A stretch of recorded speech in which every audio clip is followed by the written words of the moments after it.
Hello, and welcome to Coffee Time. Coffee Time is a space where magical humans come together for some real talk, strong coffee, and powerful introspections on whatever is top of mind right now. My name is Natalie, and I am your host for this channel and today's super exciting conversation. The idea behind Coffee Time is that you are in your favorite coffee shop, maybe cozied up with a book, and you begin to listen in on an intriguing conversation between folks at the next table over. For that reason, there is no big introduction. We absolutely let the conversation speak for itself. And if you do want to know more about these special guests following today's episode, I invite you to check out the show notes for more details. So, on that note, let's dive right in. I'm excited for our chat. I think Yeah, one, I'm because I so haven't excited. talked in a while.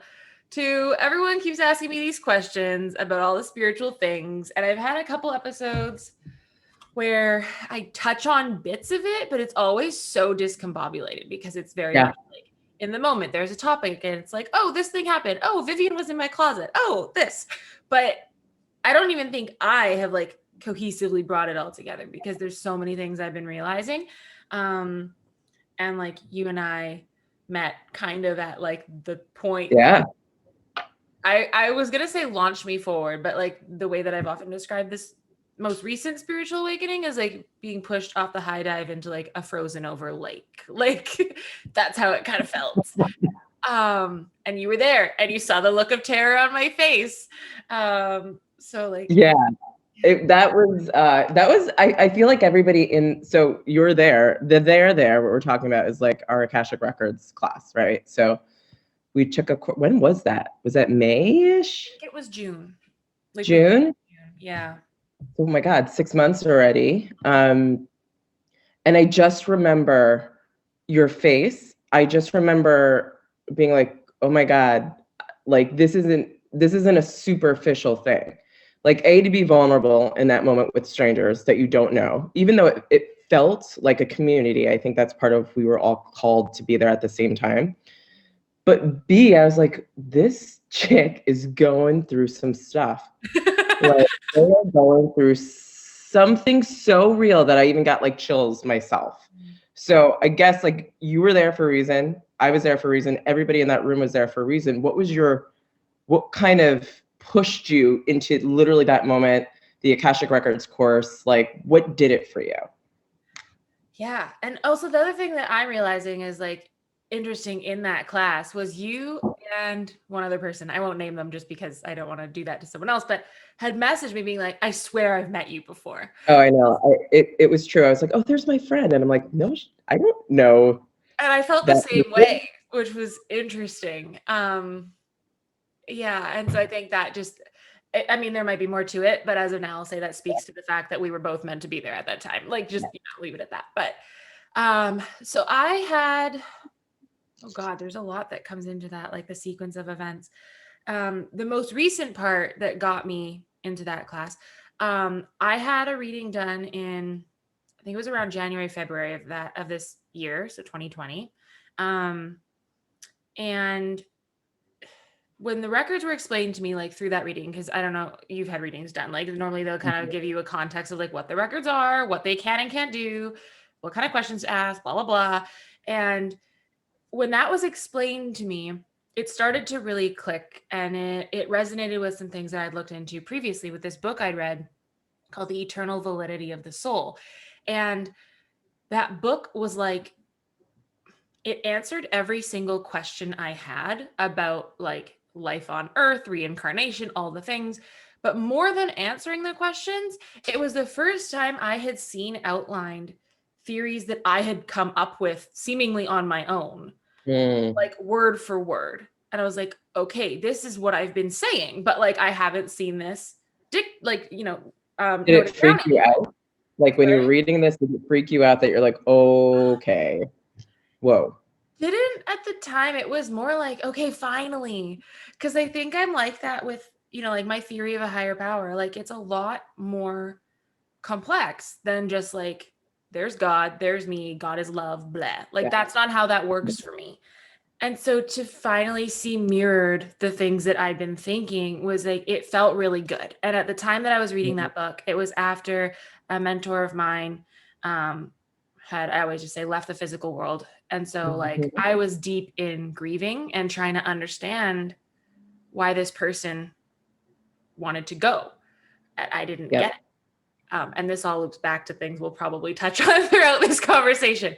And so that book, though, it's one of the Seth Speaks books. It's a tongue twister. And so the book is channeled. It's a personality named Seth, and the wife channels the information and the husband writes it down. And so I don't want to say the same as the records, because not really, but similar in that there's channeling of the message, and there's, you know, connection with this other, I don't know, other dimension, but it kind of all together, right? But like that sort of idea of channeling the energy for that message to come forward. And so when I had the records reading with my friend Lauren, one of the things I had asked about was that mentor of mine. And like, you know, why did that happen? And what am I supposed to do? Because I was so broken. And even years later, it's coming up to 5 years this February. Like it felt, I mean, nothing, I don't think when you lose someone that's significant, like, I don't want to say lose because like physical world, other world, whatever, but just there's still that process of grieving death, like regardless of what you believe happens afterwards, right? The connection as we knew it no longer was. And there's a lot of questions you can't answer. And I don't think you're meant to get answers to. And the records reading I had done, it gave a sense of grounding and peace to that. And it was, yeah. And so I think all those things coming together with this person who was so important in my life, I was like, okay, I think I'm supposed to explore this. That's kind of what that all came to. And so when I saw the class went up and it was like, okay, it's 2 days, whatever. I was like, okay, yes. Now at the same time, this is the thing. I had already bought that like how to read the Akashic Records book that a lot of people go through. And I'd been doing it. So the other factor to why I went into this course was I'd been doing it, but I kept like not really getting big messages. It was like a couple of words. It honestly felt like pulling teeth.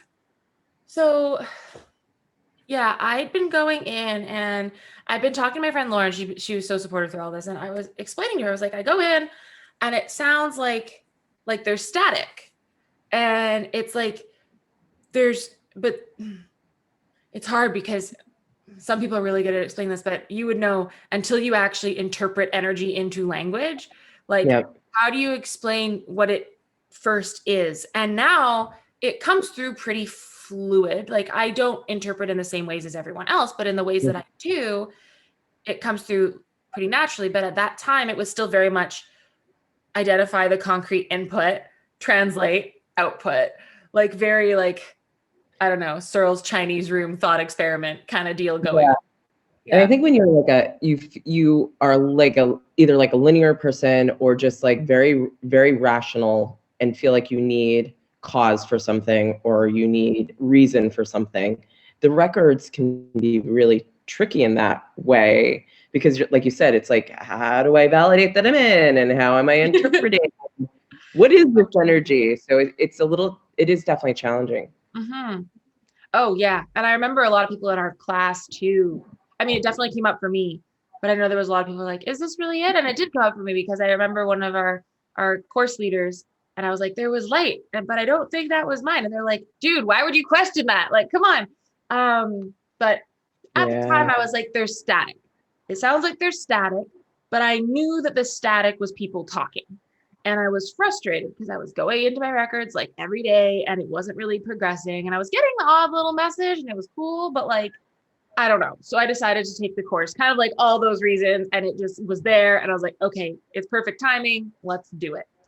And so then there I was. And I think I missed the first day. But I went over the recording and I read the stuff and whatever. And like, I'd been doing it. So it wasn't so bad that I missed it. And then the second day, which is what you're talking about, was where we practiced going into our records and then coming back to the group to like share about our experience and like what came up for us. So maybe for like comparison's sake, what was that like for you? It's a really weird thing because I think that I had for a long time been meditating, and through meditation have gotten messages, and just generally, I think my question that day to the group was like, how do we know it's not your intuition at I play remember that. Yeah. versus like the message from your masters or beings of light or whoever. And that to me was the struggle, is that I've always felt very, very intuitive and not scared of that. It was just a matter of trusting it or not. Like I could get a very clear message, but I'll be like, oh, that can't be, right? So to me, the records were like, where's the delineation between my intuition and what is directly coming? And I'm like, are they the same thing? Are they different? They sound and seem, and the energy to me felt in like I very much see it. Like if I close my eyes, which I feel like I always have to do, I very much see an energy. So it felt the same to me. So that was the confusing part. And sometimes I still question that. But yeah, and then I just remember other people sharing. And then I remember you. I remember being like, what is happening here? It was, and like I said, I'm pretty sure everybody on that Zoom had goosebumps, and we were all just like really brought into what you were saying, and just like, wow. So maybe you could tell us a little bit about that. Yes. So Yes. I remember explaining, and oh god, there's like I've gone back to watch the clip of it once because we have the recording, and then like never again because it totally freaked me out. It freaked all of us out, by the way. Like, yeah, that's the general consensus that came after the fact, I think. I thought though at the time, I should really just explain what happened, but I thought that all of you were like, this chick's just nuts, like get over yourself, whatever. Cause like that's, on the other side of the spiritual awakening, there's been the like self-confidence build up thing happening. And so I felt like I was doing something wrong because I wasn't getting messages like everyone else. But what happened was we went off to like, ask the records about like our like purpose or something, I think was the question. Like, what's your purpose in this incarnation? And the same kind of thing happened for me. Like I got a bit more, but it was static and it was difficult and it felt like pulling teeth. And so I came back and I was like, this is what happened. But I explained all that to them, like the people leading our course. And just for context, you know this, but while we were in the course, they were in their records so that their masters, guides, beings of light, other people might say masters, teachers, loved ones, spirit, family, whatever the fuck, so that those spiritual folk could guide them to support us. And I shared about the static, and like very quickly, one of them was like, whoa, like just like full stop. It's like, that's not the records. You have lower, I'm getting chills talking about it now. They're like, you have lower vibrational entities attached to you and you need to protect yourself right now, basically. They're like, you need to get someone in to clear your house, to protect you, whatever. And then this other bitch, sorry, I shouldn't say that, other chick on the call starts going off about like wards. You need to ward your home, and like acting like it was like life or death. And then I'm having all of these flashes of like all these things throughout my like almost 30 years of life coming up, thinking like worst case scenario. And I think what's critical here too, by the way, is that we're taught that the records will never tell you truly anything negative or that's going to like scare the shit out of you. And when you were speaking up and you're saying, oh my God, I'm getting these messages or whatever it was, and our group leader was like, hold the train, this is not that, it was kind of clarifying in a way, but it almost made it even more frightening. And I'd imagine for you too, and what like I just witnessed in your face and all of this other stuff, you were like, what? And I think it was the genuine fear that we all felt coming through you, that it was almost like, oh shoot, what are we gonna do to help this person? Or just general concern, what's gonna happen to her? I was terrified. I'm just like permanently getting chills now. I also took medication this morning that could give me hot flashes. So like, we don't know what's what right now. And my friend always says menial over magic. Like, is it a ghost? Is it your hormones? I don't know. So It was terrifying. And I think that's an important point to mention, is that they say that when you're in the records, you're fully protected, blah, blah, blah. They say, who the fuck knows this? I'm sorry. Right? And it's not true, because it's not, just like you were saying when we started talking, it's not that linear. Like, the records are not that binary. And it's like now I've used my records to like clear entities from my home. I go in so that I have that energy and that guidance, and I do that. But I got to set a boundary, because like my other friend points out, he's like, well, no, like you can invite entities in your records and they can get stuck there. Like, it's a room, it's a place that you can go. And so what I would take it as, and what I've come to realize it as now, but it definitely was ultra terrifying in the moment, because I'm like, I thought I was safe. Like, what is happening is that with intention, with protection, with practice, and like connection, but connection not just to the records, connection to earth, like grounding, like really good grounding. Yes, the records are a place where you are fully safe, fully protected, fully supported, and just of love always. And I do believe that. It's just, it's not, none of this stuff is as straightforward as people seem to make it out to be, which I find really, really, this is one of those tangents that's going to happen through this call, but I find it really weird, because it's like, oh yeah, this thing that we never believed could exist because it's so out of this world and weird and whatever, it must be so simple. like why? But I think that was it. I think I kind of felt betrayed by the guidance I'd been given. I felt betrayed by that book that I'd read, which is a fantastic book. Like, I don't want to knock the book, it's great. But the book doesn't tell you to protect yourself. The book doesn't say, are you already doing daily protection? Are you already grounding yourself every day? Like, what spiritual exploration have you done up to this point? It doesn't do that. It's just like, oh, you want to read the records? Here's a prayer, go do it.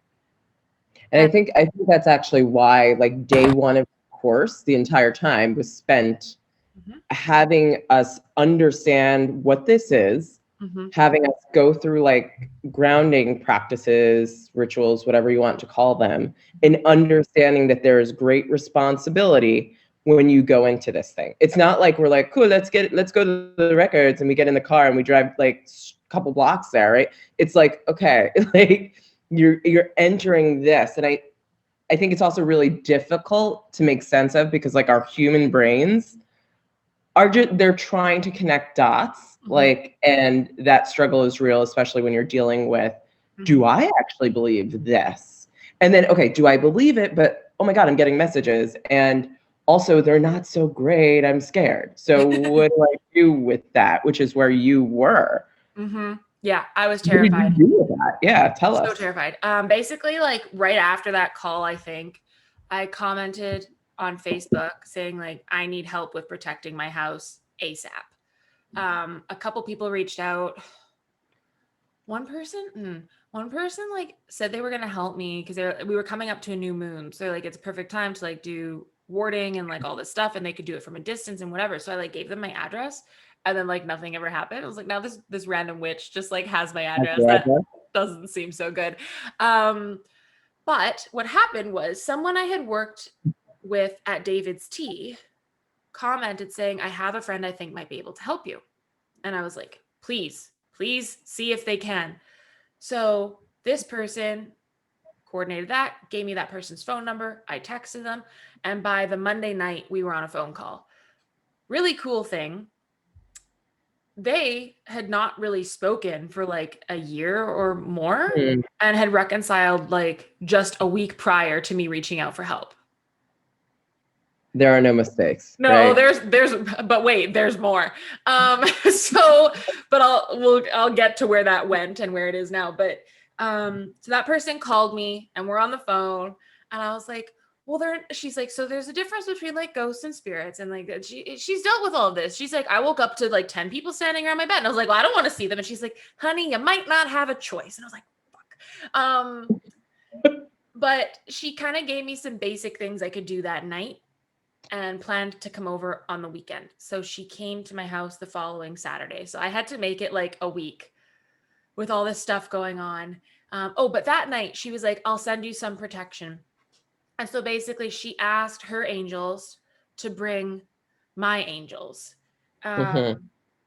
And so that was on the Monday after we had talked, and I was terrified because I'm like, what's going on in my house? And like, like in the movies, like every dark corner is like, holy shit. And you're looking, and it's like, don't look to try to see something in the dark corner because, like, really? And then I just remember, this is just where my brain goes, and I just have to share this because I think this is how people will relate on like where it goes when you're in this moment of panic. Then I just picture like the trailer for that movie Lights Out, where you're like laying in bed and there's like a thing and you turn the light on and it's gone, and you turn the light off and it's closer and it's like, holy fuck, I'm gonna die. Like that was how I felt every single moment through that week. And I now also realize like that is how I felt my entire life. Well, that's what I was gonna say to you. This wasn't new news. I think it had a name, right? It was named. But this was something that like was happening for quite some time. I even remember you saying, and you ignored it because like, why would you actually pay attention to it though? For real. Like, yep.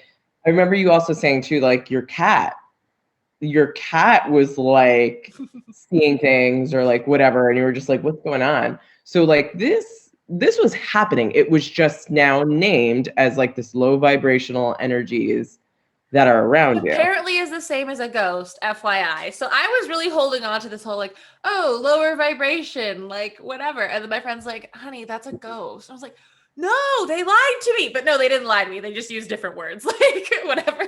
But for some reason, energy and like entity, little goblins. Like, yeah. Oh, well, yeah. So, so that night, this was the really interesting thing. She said she was going to send my angels, right? And at 3:33 in the morning, I jolted awake and I saw a shadow standing in the corner of my room, like a man standing in the corner of my room, a dark figure. Not something you want to see, by the way, at 3:33 in your room. Probably not. However, I was like, oh, okay. And I went back to bed. It wasn't scary. So this is another important thing to point out, because when I came back to the call a week later and shared that with the group, I was told like, oh, dark things are not good or whatever. But like, that's bullshit. Like, things present in different ways and we see them in different ways. And in that moment, here's the thing. In that moment, when I saw that figure in my room, and you know how terrified I was, but I knew I was safe, and I rolled over and I went back to bed. So like, trust that, because me, the most terrified, panicked person, saw this shadow figure in their room and was like, I'm safe. And I looked up after, and the time, I believe it was 3:33, because when I looked up the time, it corresponded to like your angels being there to tell you you're on the right path and you're okay. And so I was like, all right, cool. And then I remember, sorry? Your dark angels or your dark angel. Well, this was my guide. And I realized that after the fact, this all kind of ties together. But I realized, I was like, oh, well, what about that man at the end of my bed when I was a kid? And this is where we'll jump a little. Because at a certain point growing up, make a mental note of this, I drew a map of my house and I labeled all of the entities, what age they were, whether they're male or female, and whether they were good or bad. And I remember distinctly every night when I'd go to bed, there was a man at the end of my bed who protected me. He was the reason the girl at the side of my bed didn't try to like mess with me. That's what I remember. How old were you around, do you think? That was around 15. Okay. Yeah. And so when I realized, I was like, oh, okay. And it started to click a little bit. And then that weekend, so it was that weekend, Saturday, my friend Taylor, who's going to be on a later episode, because I'm like, you have to come talk about all this shit with people. Like, they need to know what happens from your side. She came over. We met for the first time. I was like, hey, lady, come help me get rid of some ghosts. And we like did a clearing, did a thing. And then I was like, okay, can you chill while I go into my records just to see what happens? Sure. So I go in, and she says that a woman, who will be named soon, basically rushed up and like screamed in her face. And so then she gave me this look, and I was like, okay. So I like closed out, and she's like, yeah, we need to deal with this. And I was like, okay. interesting thing too, when she first got here, I kept mentioning my right side, which I now know what that's associated with. She kept feeling something heavily on the left. And when that entity screamed, it was on the left-hand side. And so I think something had been kind of hovering there, and but she hadn't like opened up to see it. Mm, And I'm the same, like I can at times just see or sense things, but to really like intentionally connect, like I have to like pause and open mhm. up in a sense, and protect myself. So she did. And there was a woman here, and that was Vivian. And Vivian apparently was a spirit. So difference, I'm not the best at this, but spirits have already like left this world. Like Vivian hadn't reincarnated in a really long time, but her spirit had been following me for like lifetimes. Um, and basically what came up was that in a past life, um, someone in power had like killed her son. I want to be cautious as I say this because it's her story. And I had stopped her from seeking revenge. And so she was obviously really sad. And when I heard that story, like my heart broke a little bit because I was like, even if you don't believe in ghosts and you don't believe this stuff, like that is sad, right? To lose something, a child, whatever, and not be able to protect them or, you know, whatever that looks like. Yeah. I get why she'd be pissed at me. Like, you know, Do you um, know who you were to her? Like what the actual connection to Vivian was in that life? I don't know. The sense that we got was that we were both witches, both powerful. I was a bit more behind the scenes. She was a bit more forward facing with it. Yeah, but we don't know like details. Yeah. Um, so my friend really just like empathized and was like, you know, we're sorry. And she kind of laughed. What I realize now, so this closet back here, that's where Vivian lived. My cat told my friend this. And it makes sense because that closet always felt like heavy. And the smoke detectors, like right in front of it. And leading up to that weekend, as things have been getting like more, because I've been going into my records more, so I've been more susceptible. Because I'm like, my friend, like Taylor, she describes it as like I'm on the lower rung of a ladder, but I'm not touching the ground and I'm not connected to what I'm trying to reach. So you're just like chilling, Mm. super vulnerable. So all these things like, oh, you have light, like let me come find you. And so I think as I've been doing that more, Vivian had been like bothering me more. And so it was to the point though that I'd be like cooking and I'd turn on the element and the alarm would go off. And the most recent time, I swear I went and like fanned the towel under it because I mean, I'd been cooking things in the oven. So, like, yeah, there was a bit of whatever, but it shouldn't have caused it to go off that much. And it went off again. And I went to stand under it. And as soon as I stood under it, it stopped. I was like, are you kidding me right now? And it was like 10, 12 times in a row. After Vivian left, didn't happen at all. So there's that. Yeah. Question for you. So you Yeah. said like when you were 15, you drew a map of the entities, like where they were, who was good, who was bad, Mhm. who they identified as, basically. Mhm. Um, but you've also like you've moved around a lot. Like you don't live in the same home you lived in when you were 15. I'm wondering, like, have you felt it more in certain physical places than in other places? Yeah. So some things from that house were attached to me. And actually, this is a good point because, um, like I said, my friend cleansed my house first, and then Vivian came forward. Because the thing is, Vivian wasn't just chilling in my house, Vivian was connected to me. Like energetically, my energy was what she was using to do that, to flicker the lights, whatever.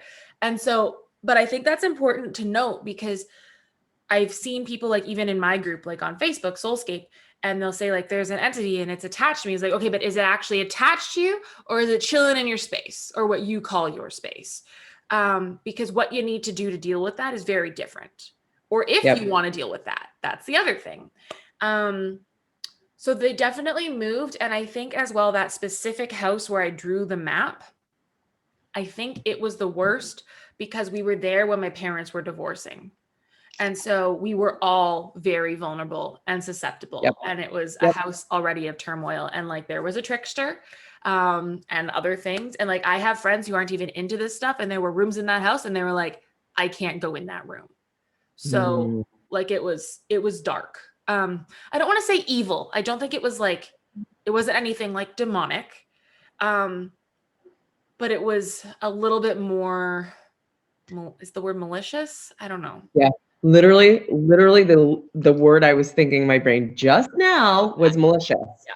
And you use the word trickster. I mean, like, I also think like there can be entities that want to get your attention but won't actually harm you. Mhm. They're trying to like get you to see something, wake up something. Mhm. But yeah, Yeah. malicious comes to mind. Yeah. And so I agree. I think there's probably a mix, right? But that house was probably the darkest that way. I shouldn't say darkest, but when I see the house, it is dark. Like, it's hard to explain. I think it's like energetically, it just feels heavy and more ominous, but not like, not like what is that, like American Haunting or anything like that. So Vivian left, and then my friend was like, okay, wait, there's something else. I was like, all right. So she just kind of chilled for a bit, and it was kind of cute. It was like she was coaxing someone to come out, and I was like, what's going on? And then Joshua came forward, and Joshua was like an 8-year-old boy, like pretty small, blonde, and he had been with me a long time, but I think only in this lifetime. And my friend was kind of like the usual well, I say usual questions, now they're my usual questions because she's kind of like taught me to ask these things when there's something around. But she was like, like, who is she to you? He's like, she's a nice lady that I live with. Well, why are you here? Well, because she's nice and it's safe. But I asked my friend, I was like, okay, but is he a ghost? And she's like, yeah. And I was like, well, then why hasn't he like moved? Because ghosts are more likely to interact physically. Spirits can, but it's usually more of like a passive interaction. So like, if a door was already open, they could like move it a little bit. Electricity, they can use your energy to connect to electricity.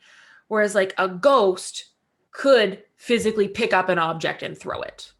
Like, that's kind of the difference. And I was like, why haven't I known that he was here in that kind of a sense? Like, I always have the feeling that I'm being watched pretty much. Well, right now I'm pretty good, but I've also adjusted to like my status quo. Yeah. But I've always had that feeling. And I was kind of baffled when I found out that other people don't grow up just feeling like something's watching them from the corner. Like, that's not a thing everyone experiences. And I've just always felt that way. I was like, what? Are you kidding me right now? Like, how easy was your life? No, I'm kidding. But it's so strange. But so Joshua, he basically just was here because I was nice, and he said he didn't move anything because he didn't want to scare me. I think that he didn't want to upset you. He said you were the nice lady, so why would he do that? Yeah, and he didn't need to get my attention. He just wanted a home, right? I do kind of wonder if the reason Vivian didn't do more was because Joshua was here. Because I was going to ask you, was there a connection between them? Not that I'm aware of. Like, I think they're from very different times. Okay. But I definitely could see that me having a boy, like she lost a son here, who said I was protecting him, would probably mean she wasn't as forward as she could have been. So I think that's all the connection there. But I've seen Joshua since. We'll get to that later, I think. There's a whole bunch that has happened. Oh my goodness. But then the next one that we talked to was my guide. And interestingly, he presented as like a dark blue figure. So I'm like, oh, there you go. Okay. And it's like my favorite color. And basically he talked to me through my friend, which was interesting, and has visited her since. So we're like, do we share a guide? Like, what's going on? And he was like, she needs to start talking to me. And my friend's like, okay, but she's scared and she doesn't know how. And he's like, use water. How often? So we kind of negotiate. He's like, try to talk to me once a week. Water can help, whatever. What is the water thing? Like, how is that like is it a channel? Just the way he prefers to communicate. Yeah.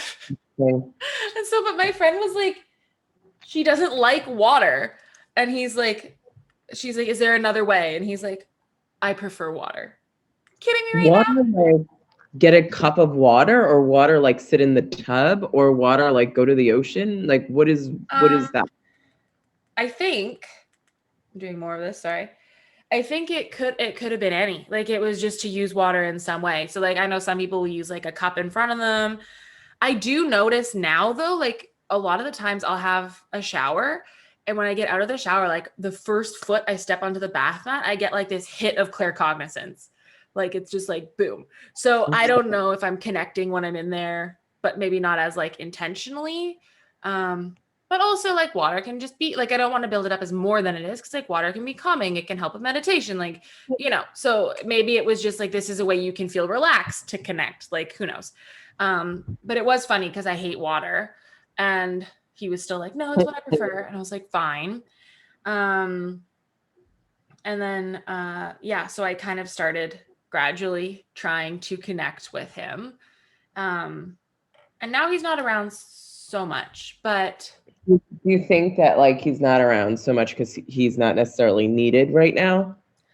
kind of. Yeah, I've been getting the feeling that it's like he served his like not served his main purpose. I think he's still here because I get the feeling all the time as like a reaffirming thing.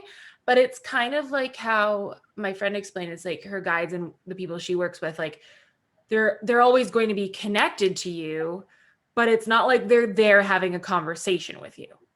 Yep. Um, and so it feels less like our worlds are intersecting and more like they're coexisting, like overlapping kind of thing. Yeah. Yeah, I Um, definitely feel that. yeah. So where did it go from there? Just trying Did to he think. get any? What was his name? My guide? Yeah. I don't have a name. Mm-hmm. My guides present to me, there's a steady name, but it didn't come for a long time. Mm-hmm. And I've heard other names too. Mm-hmm. I guess they switch off, or maybe there's a lot of them. I don't know, but one feels very comfortable to me, which is not a name that I've ever spoken, ever thought of in my life. Yeah. So it was almost like a different language that I was kind of like, what is this? And apparently that's common. Like because I was trying to find out recently, I did a meditation to find out like my soul's name, and there started to be a different name, and then it just came out as this like really like just regular name. I was like, oh, maybe that's just how I interpret it. Like I don't know. Yep. But I didn't really get it. I recently did a meditation and got a name, but it was just a normal people name too. But for me, when I talk to different like guides or not even just guides, because now I I'm connected with a local spirit and she's worked with me in that there were some definite things she was there to teach me, but now we just kind of talk sometimes, or like I needed Mhm. help recently. When I was getting my surgery, I asked her to help me, and like I could, as I was like going under, I could like see her holding my feet down to like keep me in my body. And so she helped Mhm. with that. Yeah. You So feel like okay. local. Like, what do you mean by local? Is it like you go to a place around you, or So like is it really local? What does that mean? this was the last visit when my friend Taylor came over. Things that she always like brings stuff up and then leaves ghosts here that I have to deal with. But um I had okay, so here's another thing, Natalie learning to be a witch. At a certain point in this process, I went to the park to like give back some things that I'd used to the earth. I had like a feather and some other stuff, and just to like say thank you. Well, apparently, this spirit, local in terms of, I think, connected to the local or what was the local indigenous community, Okay. like not recent though, um, took this as an offering. And so she was kind of chilling. And I felt like something was around my house, but I wasn't really, it didn't feel like heavy. So I was kind of just letting it be. I've kind of flip flop between being like really aggressive with spirits, being really apathetic, and being really terrified. And that's just like my weird triangle that I'm bouncing through right now. Currently, Yep. I'm a little more chill about it. So when my friend came, she's like, something's calling your name. And I was like, oh God, okay, here we go again. So she opens up and she's like, what does she say? She's like, meet me under the willow tree. And I was like, what? Like, what are you I talking about? remember you saying this. Yeah. She's like, does that mean anything to you? And I was like, I don't think so. And then I was like, well, wait, there's willow trees at the park I go to like all the time. And when this all started happening too, I was there every day to do my grounding and my meditation because I was too scared to meditate in my own house. Like I just couldn't do it. And I was like, yeah, well, I went there with like an offering or not an offering. I went with like a thing to give it back to say thank you. And then that's when my friend was like, yeah, she took it as an offering. And you don't have to, but she's saying she can work with you if you want. And so I said yes. So then we became friends and I started working with the spirit. This was like 4 months ago now, I think. So it was like 3 months into things. And then, yeah. And what did work with mean? Like, what does that actually mean? So I know for my friend, it's much more structured when she's worked with like spirits or gods or entities or whatever it is. I don't know what she would refer to it as. For me, it was a little more loose, but basically what it's come down to, I think, was there was a couple big lessons through my grieving process of my last relationship as well that I really needed to learn. And also in terms of how I interact with the spiritual realm. And so this spirit has been here to teach me those ways, but in a way that is very rooted in earth and nature, which has been really fascinating. So like one example, well, it's her and now I talk to trees. But I guess one example was like, what was it? I think it had to do with, I was worried about astral projecting during my surgery. And so I went to the park and I started writing, and that's how I connect a lot of time is writing. Mm-hmm. And she came through and was just basically telling me like what I needed to do to make sure that that didn't happen. And so giving me little life lessons, but usually connected to nature in some way. And some of it I think has been tied to my soul, because I do think there's been a couple things in this lifetime to point to me potentially being connected to Indigenous communities, but like it's not now. It's not this incarnation. So I'm cautious about how I enter that exploration. But the message that seems to be coming through is I do think that in a past life I was connected potentially to the local community here, and that's why some of these things have come up. Because I don't know if I've told you, but like I have a just check this. Oh, so annoying. I have a dream catcher that was gifted to me. Story. Yeah. And so that was the first thing that it's always felt strange since it happened. I've been like, why did this happen? As it was that gentleman who'd been coming into my house in Toronto. Oh God, that house was haunted, but it was like 115 years old and terrifying. And I guess he left it there one day and I wasn't there when he left it, but I found it. And so I took it to my room just to like keep it safe. And I was like, oh, I wonder whose this is. And he came back one day and we'd never met. And I was like, oh, did you leave that here? And he was like, oh, you found it. It was for you. I was like, what do you mean? He's like, it was meant for you. Like, you keep it. I was like, okay. And then he asked, he's like, are you native at all? Like, you look it. And I was like, no, like I'm not. This is a very Slavic jawline that's happening here. And he's like, oh, okay. And we had like a bit of a chat and that was it. But it's always stuck. And I've had this dream catcher now over a decade. And then when this all happened is when I started to be like, okay, what's going on? And my friend was like, well, do you have any in your heritage like now? And I was like, I don't get it. And that's when one of those days I had that hit of like claircognizance, being like, it's not this lifetime. And I still don't really know what it's connected to, but lately I've been talking to the trees at the same park. And a big thing that's coming through there is that basically it's like I carry their energy and they rely on me to take it where they can't go because they're in the ground. Like, right. Yeah. And like I had been having a lot of things come up around people using, we'll say, plant medicine for healing, which to me it's like it's a substance. Like I don't view it that way because like I'm sober, I'm an addict. Like I can't think of it that way. People would question me on that too. And I was like, I'm just like, don't be an asshole, stay in your own lane. So that was like really bothering me, and it kept coming up that people were talking about it, and I was getting really like upset and defensive, like on my own side of things, but like that's how it was feeling. And so I went one day after it had really been like triggered. No, cat. And I was talking to the trees, and basically what they said to me was that in your addiction and like in all these things that you've faced, your connection to earth, like earth energy or like whatever you want to call it, was the one thing you didn't lose. Like that was the one thing that kept me here. Whereas a lot of other people, that's the thing that's gone.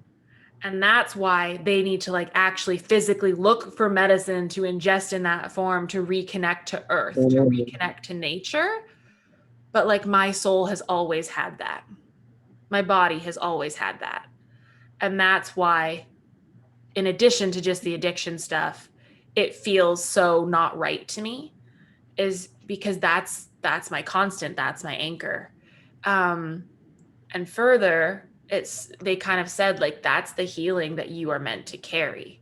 Like that is what you have to give to people, is that connection to earth and that like rooting into that energy, I guess. Yep. Because it's part of my essence that has not gone away. Have you has there ever been a time where you very intentionally, like you're doing now, you're talking to trees, you're connecting in that way, connecting to the earth intentionally at other times in your life? Have you ever been that intentional about it? No, because I was high. Like straight up. Like I don't think I could have been intentional, but I do recognize now times where I had that connection and didn't know what was going on. And I honestly think that the combination of what was happening in my house life and the drugs I was doing and whatever, I was like channeling 24/7 for a while. And even like my best friend, we hung out the other day and he reminded me, he's like, well, you told me when we first met that you didn't go based off what people told you and how you interacted. Like you saw their aura and that's how you decided if you were friends. And I was like, I saw auras? Like, I don't even remember this. And I remember like a short story I wrote for like we have provincial exams here for school. And I wrote this story and it was like 5 pages long about a fucking leaf blowing in the wind. Like what? But what it kind of talked about was how that leaf just had to like succumb to those forces to carry it along. And the story was about like a girl walking down the street and seeing that and relating that to like her own life. And I think in those moments, that's what I was doing. I just didn't know. Right. So it happened, but not intentionally. Yeah. What is really interesting too about like addiction and drug or substance is that we're also taught very much that for the Akashic records to go into your records to or whatever, you need a sense of clarity. Mm-hmm. So you need not to have any sort of substance, and that could blur the messages or block channels or whatever it might be. But it's an interesting thing that also there's also this other side that is like that could also elevate like the messages that you may be getting. So it's an interesting kind of. That's a tricky one. I always I don't know if I would say elevate. I think what it is it can lower my inhibitions, right? And like it does. Like that's why people, not why, but people will drink. It'll lower their inhibitions. It's like, okay, I have permission to make bad choices now. Sure. And similarly, I think doing drugs can temporarily and in a very finite way get rid of ego, right? Like when you go into the records, they talk about ego as being this block to trusting that energy that's coming through. And so, yeah, if I can get rid of that, I'm probably going to be more open to these things that are coming through or that are already there. Is it elevated? I would argue no, because any substance that enters my body is a finite chemical reaction. And so it's not really expanding anything. It's giving me the outcome I want in a very limited way. And so like until I think I can actually intentionally, like you say, reach that state without a substance, I don't personally think it's very genuine or very meaningful. Yeah. Does that make sense? It totally makes sense. Did you ever ask your records or anybody or your that spirit that you're working with who the dream catcher guy was? Like what your actual connection to him was? I haven't. You know what? I should like start a list of questions while we're talking. Where's one of my like 50 notebooks right now? Oh my God. I'm gonna get Because like he said it was meant for you. And did he deliberately leave it for you, or was it like you found it, so therefore it was meant for you? Yeah, here, I'm gonna get a notebook. I need to be more organized. You should see my house. It's a mess. Right? Who was the guy? Who was that guy? Mm-hmm. And you know, and like I know his story, but like who he was to me, I don't know. And I've never asked. And it's interesting you say that because I'm very resistant to specific questions in the records. Or in general. I kind of just go in and like let whatever comes come, and then I am done. Which is possibly also why I don't really do readings for other people, or at least I don't do like live readings for other people because of how I access the energy and how I communicate. But like you can probably tell just from our conversation that that's how I am in day-to-day life. Like the way I engage with information is very fluid and it's very like layered. I am constantly in this web of things. And so I don't think I ask a direct question because I don't believe there is a direct input output. Like it's not meant to be pigeonholed that way. Whereas a lot of people want it. I am getting to the point now though. So with my friend Taylor, this was a thing that came up the other day. Like I mentioned, she came in to my life. She's helped me with a bunch of stuff, like whatever's going on. We were doing our thing for Yule the other day, like lighting our candles. My monstrosities behind me there.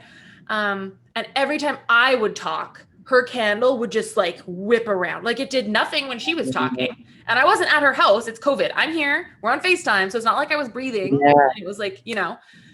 And she was like, what is going on? I was like, dude, do you want to just find out? She's like, yeah, I should have known this would happen. And I was like, all right. So she opened up and she's like, whew. And I saw the look on her face and I was like, what is going on? And she's like, it's not one. She's like, I need a pen. I was like, okay. Because it was a lot of energy. And it wasn't one person. It was a whole collective. And basically, they were saying that her and I have been connected pretty much forever. Like our souls have been tied to one another always. And this particular cycle, she's the one leading the way, right? Like, but I've been that person to her before. But it's just fascinating because like my first time in the records after a class, I think I told you about this. I like channeled a word that was not English and like saw this image of myself in Egypt. Like I was like in the top of the pyramid and the energy was just like flowing through my crown. And the word I channeled ended up being Anunnaki, which I didn't know what that was, but it's like some alien race that's said to have fed information to the Egyptians. So I was like, what was I doing? Like, you know, and then Taylor also has part of her story that takes place in Egypt and she's very connected to that. And so I was like, what did we do together? So now my task gradually, oh, and the funny thing was she's never gone into the records. I've explained it to her, but I don't explain it in a very physical way. I'm just like, I connect, I get information, whatever. And they showed her something and I was like, what are they showing you? And she's like, well, it's like this giant room with like wood floors and there's this like symbol on the floor that looks like this and it's shiny. And then there's, I mean, she's like, and there's like shelves. And I was like, what do they look like? And she's like, well, they're like dark wood and they're floor to ceiling and they're covered in books. And I was like, they're showing you the records. And they apparently said to her, like, I was like, can I access our records? Because I don't want to access both of ours. I want to access the record for our connection. Right? Interesting. I've never thought of that before. Yeah. And they said their response was the hall is open. And I just found that hilarious because I'm like, of course, our spirit team thing would be like RuPaul being like, read, bitch. Like, you know, like that's how I interpreted that. So I thought it was really great. Yeah. So that's my now task. But so will you go in will you open your records together? Will you open hers, and can you do She that? doesn't read the records yet. She bought the book, but she hasn't started, and she's not feeling a pull to it. It's like I'm like, it's fine. Leave that part to me. You do you. Like, we're at very different points with our spiritual stuff. I was in mine the other day, and I kind of just asked. I was like, hey, this is what I want access to. And it started to come, but like, holy Jesus, was it a lot of energy. Like, it felt Wow. like so much pressure on my crown. And I was like, I'm not in a place to be doing this right now. Like, I need to set aside time just for this. Yeah. But that's where it's kind of interesting because, and I feel you might be thinking this too, like the prayers are like, use the specific legal name, Yeah. like do the thing. And like, yeah, but at the same time, my other friend is like, trust the energy as it comes. Like, it's not that linear. And so it's like, how do you figure that out? And how do you know where to go? Fuck this camera. Sorry. I was like, it's happening again. Yeah, it'll just keep happening. And I've actually recently, and sorry to the folks that this happened for, I was doing card pulls in my group for people. And the way I do card pull, like just a card pull, is I go into my records and I do a pull for them. So usually I'll like look at their picture. I'll use their name as I know it. They might not have given me their legal name. So I'm more just connecting to them that way. And I'll ask like my guides to help me bring them a message and pick their cards. Yep. There were definitely a couple times though where the voice that I was hearing and the location of it changed. And I was like, oh, this isn't my records anymore. I snapped into theirs. Like, boom. I'm not surprised by that. And it's like, but that's the stuff that you think based on how you're taught is not supposed to be able to happen. Right? Well, that's what I was meaning though, when saying like, because you could, I feel like you could have your records open. Like our teachers taught us, you could have your records open to support you in anything. Mm-hmm. I could be like writing a document for work or whatever, yep. and they are channeling or, you know, like supporting us in anything. So it's almost like, I don't know, it feels like almost like a protection. But also when you're talking about like going into Taylor's, your combined records together, that's what I was thinking. You have yours open as like the support system that is almost advocating for this journey, but you're intentionally tapping into hers too. And if there are combined messages, I don't know if you can do it, but like that's what my brain was thinking about, like, oh, going in together. That you would open both, not her, not her own. But I think the way that it felt as soon as they started talking to us, it didn't feel like there's hers and there's mine. It felt like there's actually a team that exists to support our connection. And so when she saw this, she saw an image of us with a string around our wrists, like connecting us. I want to access the string. I don't want to access the knot at either end. And so I do think, like you said, I think I can go into my records to do it. And that's kind of what happened the other day. But I also think it's like, it's now that I have this connection and this flow established, I don't think it needs to be as strict as like, I say a prayer, I put a legal name. And then when I'm in there, I try to find this other stuff. Like, I think it's more like what you said, like if I want to use my records as a support and a protection, I can do that.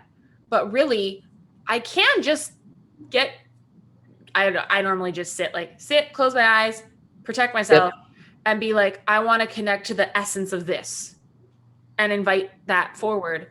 Because I feel like who was visiting her, I feel like that was the masters, guides, beings of light for our soul's union with one another, not for our souls individually. Yep. Even individually as they come together, it's different. It's actually for that thing in the middle, like, if that makes any sense. Yep.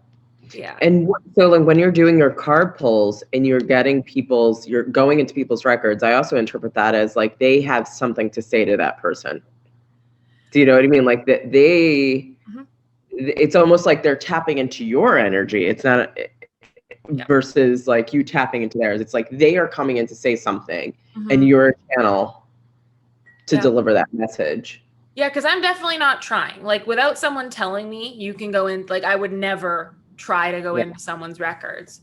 But the one day I remember it happening specifically because I always hear my guides they have specific, so other people will be like, it's like a we consciousness. It's not for me. Like it's very much like a specific person or entity.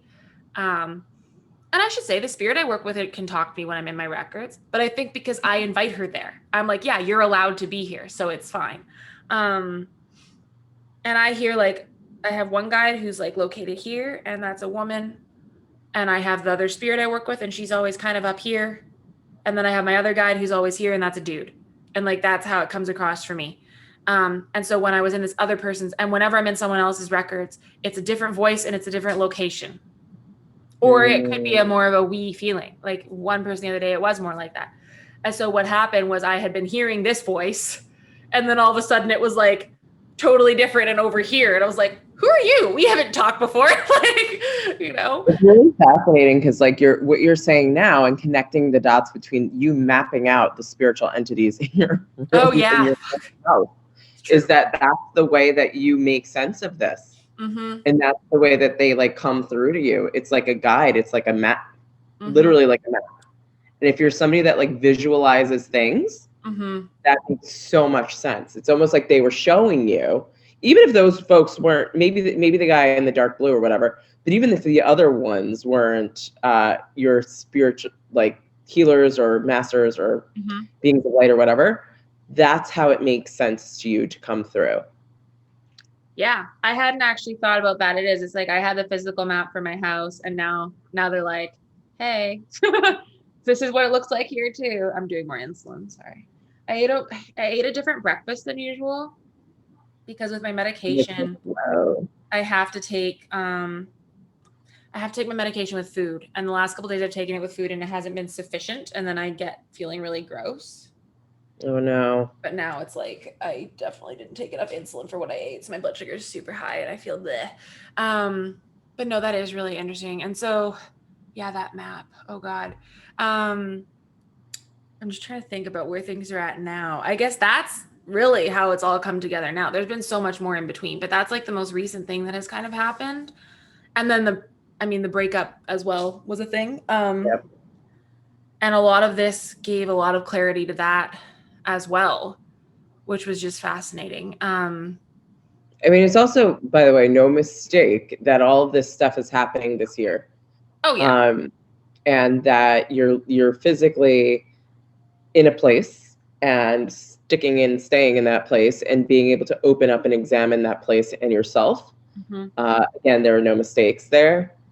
And it's almost like if you were to physically plot this out, going along with the map thing, if you were to really draw out a timeline or journey of what it would be, you would probably shock the shit out of yourself in terms of like, oh shit, then I cleared Vivian out, and oh my god, I met my spirit that I'm working with, and oh my god, the breakup, and like there were things that had to happen before, if we're talking more linearly here, that could get you through to the next like checkpoint, right? The next milestone, the next thing. And you saying that is interesting because someone came on, Allison, she's on another episode, came to the group the other day to do like a live channeling. And so I asked some questions for her to go into as an example. And I was asking, like, what's the next thing I need to look into on my spiritual path? Like, I feel like I should be doing some research, like, because a lot of people, and like my friend Taylor is much more formal with the research she's doing, but she's also doing very different work than I'm doing. So it makes sense. Like she needs to research the stuff that she's doing. What came through to me was like, you don't have to, like, you're very much a person where the next thing will just appear to you like right away, and you'll just know and you'll just go with it.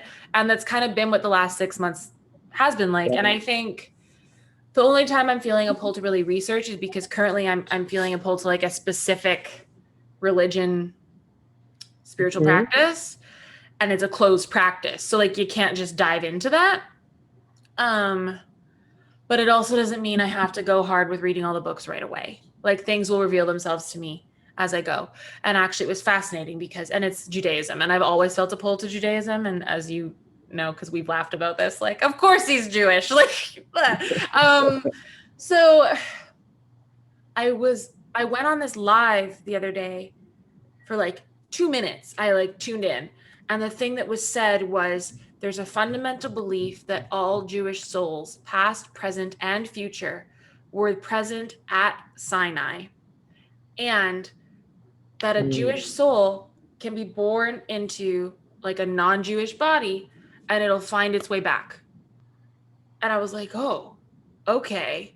And like, I never heard that before, but I was like, maybe this makes sense. And like, I don't know what I'm doing with that right now, but it's there and I'm aware of it and I'm learning and whatever. But my learning doesn't look as formal as other people's. And that's okay too. Yeah. It's almost like saying like hindsight, right? Like people can look back and be like, oh, I now realize why that thing happened 10 years ago, or because I had to, be there for this and whatever. And if you're feeling more comfortable as you go through this journey and trusting like, okay, cool, the next step will be the next step. Yeah. I know there will be a next step, right? Like it's a different kind of experience and some others might go through that journey. Absolutely. Thank you so much for tuning into today's episode of Coffee Time. Before you leave, don't forget to hit that subscribe button. And if today's show resonated, I invite you to drop into the comment section and share whatever personal introspection came up for you today. Anything you can do to help make the show more accessible is super duper appreciated. Until next time, I am your host and coffee drinking companion, Natalie, wishing you a beautifully caffeinated day.